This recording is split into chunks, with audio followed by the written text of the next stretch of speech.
Okay, think back. Maybe someone important was coming home, after a trip. Mm-hmm. That feeling. And you get that urge, right, to do something nice, make it special. Definitely. A welcome home gesture. Well, for the people in our source today, that meant trying to cook a meal, a home-cooked meal, or a tempting one, anyway. Right.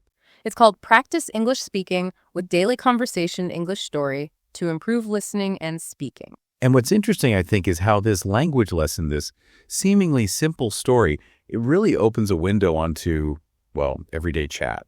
And those moments we all have where things just don't quite go to plan. Exactly. Yeah. So for you listening, maybe you're working on your English, maybe you just find how people talk fascinating. This should have some really good stuff. Yeah, we think so. The video itself, it tells this story about a surprise dinner. There's vocab help, practice questions. But we're going to focus more on the conversation itself, the dynamics. What's going on between the lines, so to speak. Right. So the setup is Josh and Anna, they decide, let's cook a fancy dinner. Mm-hmm.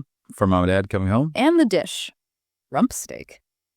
Ambitious. Very. Especially because one of them is like the designated cook. And the other one, their skills are, shall we say, limited to instant noodles and burnt toast. Huh. Yeah, that sounds familiar. Very relatable household setup. Doesn't it just... So you've immediately got this potential for interesting communication, or maybe miscommunication. And definitely challenges. So that initial planning phase, what jumped out at you? Well, first, just the sheer enthusiasm. That's exactly what I was thinking. And great idea. Yeah, that quick agreement, building rapport, it feels very natural. Totally. But then, the shopping list. Or rather, the forgotten shopping list. Ah, yes. The crucial step. And the reaction is just, no big deal. We can try to remember the ingredients. Oof. Okay. That no big deal attitude. Right. You can almost hear the foreshadowing, like, uh-oh. It's that optimism, isn't it? Believing memory will just work. The video uses a great line there. Oh, yeah. What was it? Something like, that's like going to war without a battle plan. Wow. Yeah, that really paints a picture. Forgets the shopping list, goes to war. It highlights that gap between confidence and, actual preparation, relying on assumptions. And the assumption here leads to this really vague mental list, like meat, sauce, some veggies. A slight chuckle. Recipe for disaster, maybe? Not quite rump steak. Probably not. So then they actually start cooking. And the confidence, it takes this interesting turn. Despite having the internet, recipes, everything. One of them just declares, let's not follow the internet. I have a better idea. Oh, boy. Okay. That's a moment. It really speaks to maybe overconfidence, trusting intuition over expertise. Totally. And the line that follows is gold. Trust me, Josh, this will be the best steak they've ever had. Right. It almost sounds like a textbook example of, that Dunning-Kruger thing. Yeah. Overestimating your own skills when you maybe don't have them. Props. Yeah, I think you nailed it there. So the best steak ever plan involves getting it extra crispy. Extra crispy. Never usually a good sign with steak. What was the method? Well, the details aren't fully explicit, but it clearly doesn't work. The result is burning. Predictably. Oh, no, it's burning. Oh, my God. The panic sets in. And then the parents arrive home to that lovely aroma. Not quite cordon bleu, no. And their reaction is just perfect understatement.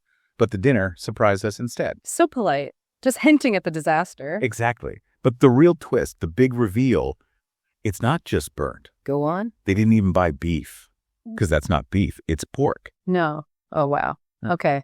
That's a whole other level of mistake. Isn't it? Just seeing dark meat and assuming steak, that confirmation bias you mentioned earlier, maybe? Could be. You see what you expect to see, even if the signs are there, you just filter them out. Happens all the time, not just with groceries. For sure. And the reactions afterwards feel so real that I don't know whether to laugh or cry feeling.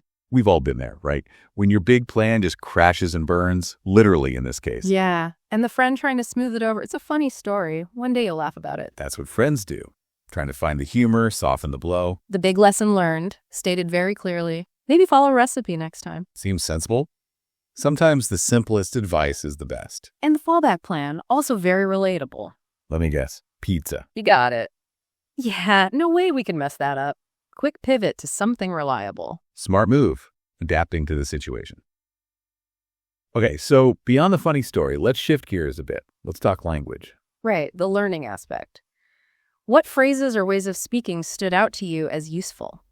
For learners or just for understanding conversations better? Well, early on, that phrase "in charge," it clearly sets up who's responsible. Yeah, assigns the role, and then limited to describing the other person's cooking skills. It's concise. It is. It clearly defines the boundary of their ability. What else? I thought the initial nailed it was interesting. That burst of confidence before knowing the outcome. Oh, that's a good one. Shows how our perception can be, well, a bit off sometimes. Premature celebration. Definitely.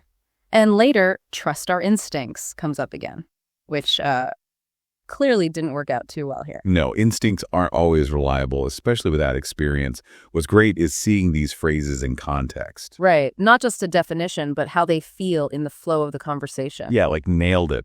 Yeah. Becomes kind of ironic later. And you mentioned the parents' politeness. You could imagine them saying something like, oh, well, it's the thought that counts. Exactly. That classic phrase to soften bad news or a failed attempt. It acknowledges the intention. And the little things, too. The, oh, no, worse, are you sure? They add so much emotion. They really do. It's the stuff you don't always get in a textbook, but it's how people actually talk. It makes it sound real. Precisely. So even though the video has specific exercises later on, just listening to the story itself is huge practice. You're absorbing the rhythm, the vocabulary in action, all those little signals. It's learning through engagement, not just memorizing lists. Much more effective, I think.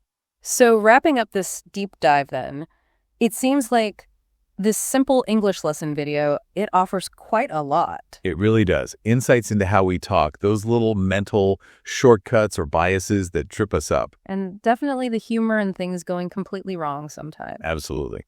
And for you listening, whether English learning is your main goal or you're just interested in communication.